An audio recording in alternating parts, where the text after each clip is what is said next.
Hola, hoy estamos con Samuel, psicopedagogo, experto en TDAH y director SAD, que nos presenta su artículo sobre el TEA y el autismo. ¿El TDAH y el TEA son dos trastornos diferentes? Sí, claro, son dos trastornos diferentes, Lidia. Pero bueno, yo te lo planteo al revés, ¿vale? Es decir, tú en la escuela, como maestra, Sí. cuando ves, por ejemplo, un chico con TDAH, ¿qué es lo que ves de él? ¿Cómo se te presenta? Claro, pues lo que más destaca yo creo es pues, la necesidad de movimiento constante, la dificultad para concentrarse en algunas tareas. Ujú, ¿vale? Y cuando ves, por ejemplo, a un chico con TEA o con autismo. Claro, es diferente, pues fijación por ciertos contenidos, por ejemplo, por ciertos objetos. Vale, pues entonces es cierto que tú estás viendo una clínica diferente Sí. que tributa a trastornos diferentes, ¿vale? Pero la paradoja es que a veces estos trastornos no se presentan de manera aislada, se presentan de manera comórbida, es decir, coexistiendo en un sujeto, por ejemplo, en este caso, dos trastornos.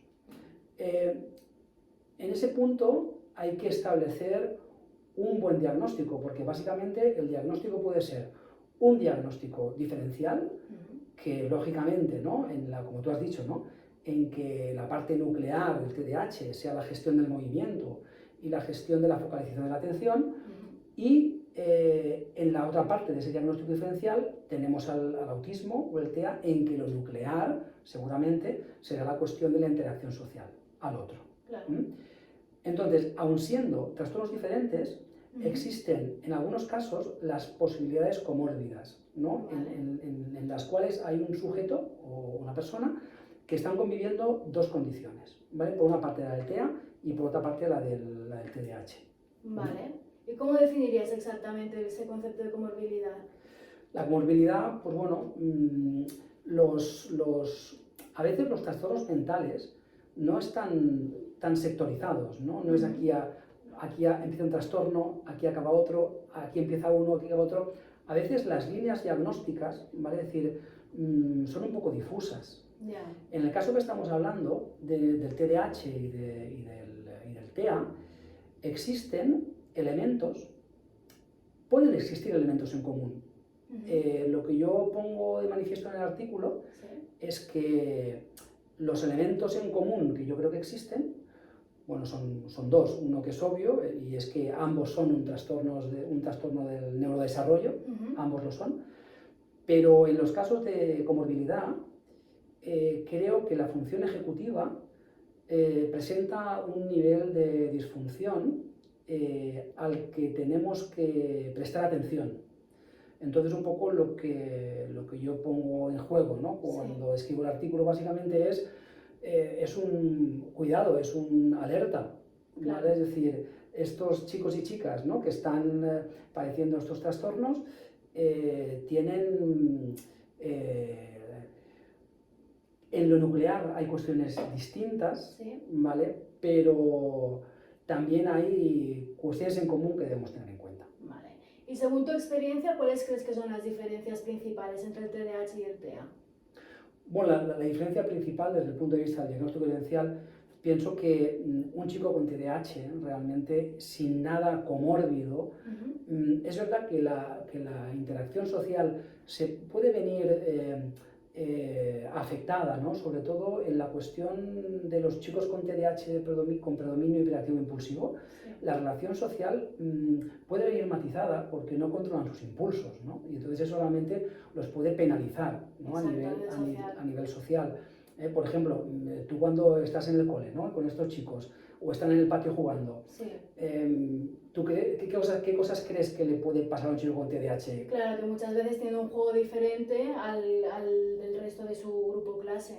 Exacto, ¿y cómo acaba al final eso? Mal, sí, porque el niño TDAH acaba solo, sí. Exacto, acaba solo, acaba rechazado o acaba teniendo una experiencia social penalizante, porque básicamente lo que está pasando es que en una situación de juego o bien no puede esperar su turno, o bien se anticipa, y sobre todo, depende de qué edades, pero cuando son juegos de equipo, pues realmente el chico o chica con TDAH ahí está jugando, pues eso, ¿no?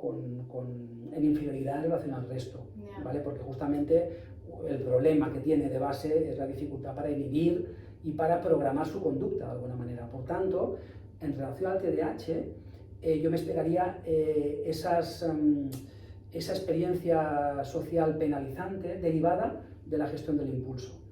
Sin embargo, en los niños con TEA o con autismo, es verdad que también tendrían una experiencia social penalizante en el sentido de que en el ámbito escolar yo me he encontrado con alumnos que, por ejemplo, cuando hacemos un sociograma, ese sociograma no nos apuntan, por ejemplo, a que estén victimizados a lo mejor físicamente o a que estén victimizados desde el punto de vista de los insultos, pero sí que muy a menudo tienen una victimización que se llama victimización relacional, y es que se sienten excluidos de los juegos, ¿no?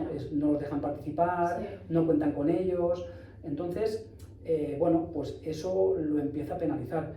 Y creo que la cuestión nuclear del TEA es que realmente a veces, dentro de que los juegos normativos, ¿no?, pueden participar porque justamente los atraviesa la norma, y la norma para el chico y chica con autismo pues es importante porque le da seguridad, también en los juegos en la infancia tienen que ver con lo variable, con lo cambiante, y eso es lo que les cuesta realmente encajar a los chicos y chicas con autismo, ¿no? Entonces realmente estamos viendo que ambos trastornos están penalizados desde el punto de vista relacional, pero los motivos son diferentes. De manera diferente, claro. Vale.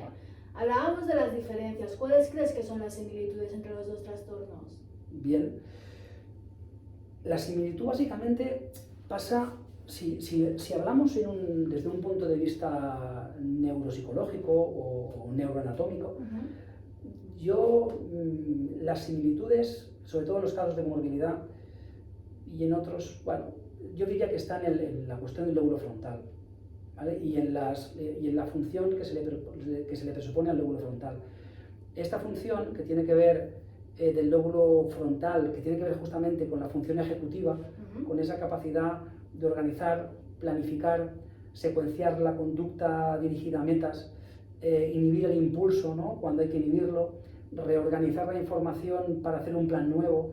Toda esa cuestión que es una función ejecutiva y que está desregulada como función, ¿no?, en el lóbulo frontal, pues realmente yo eso me lo he encontrado que algunos chicos con TEA lo tienen y algunos chicos con TDAH también.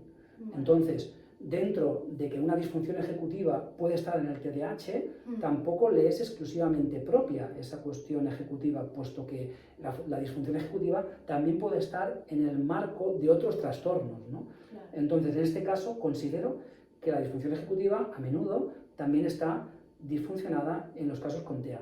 Entonces, creo que algo de la similitud tiene que ver en esto, ¿no? Por tanto, yo, ante todos los casos con TDAH y TEA, me plantearía muy en serio la idea de ver cómo está ese funcionamiento ejecutivo y si vemos realmente que hay una disfunción en ese aspecto, que nos pongamos a trabajar independientemente del etiquetaje diagnóstico, ¿no?, que hay alrededor de eso. ¿Y por qué crees que es tan importante el trabajo de esta función ejecutiva? Bueno, porque básicamente la función ejecutiva no es un automatismo mental, es decir, es algo que depende del proceso, depende de organizar un conjunto de funciones cognitivas y la organización de ese conjunto nos va a llevar a una meta. Por eso creo que tanto en el TDAH como con los chicos con TEA tienen dificultades, ¿no?, para realmente, desde el punto de vista más cerebral, poder hacer esa organización jerárquica a nivel funcional de lo que tienen que hacer. Es decir, que ahora entre la atención. Que por ejemplo, ¿no?, si ponemos en cajones, ¿no?, el aprendizaje, básicamente es, primero percibimos, después atendemos o diferenciamos la información y finalmente el tercer cajón sería la memoria. Entonces, la cuestión es, hay un momento en el cual todas esas funciones, percepción, atención, memoria y otras, tienen que funcionar a la vez para ir discriminando qué es lo importante de lo que no es, qué va primero, qué va después. Si hay una disfunción en eso, la programación cognitiva destinada a una meta se va a ver disfuncionada. Y la meta, pues, o bien no se alcanza, o bien se alcanza de manera errónea. Por eso es fundamental el funcionamiento ejecutivo, porque además eso depende de la voluntariedad del sujeto. Eso responde a una programación. Es decir, yo no puedo tener función ejecutiva de manera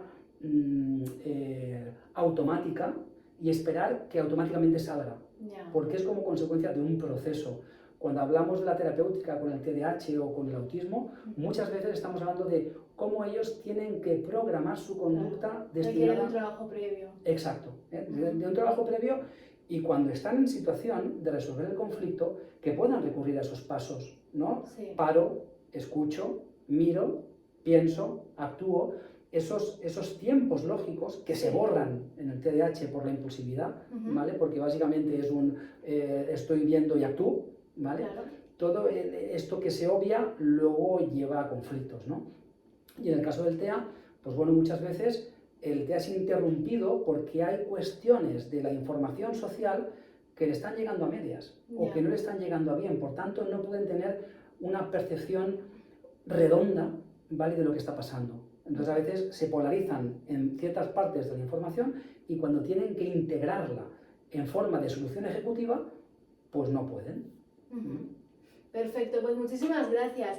Os dejamos en la descripción el enlace para que podáis leer el artículo completo.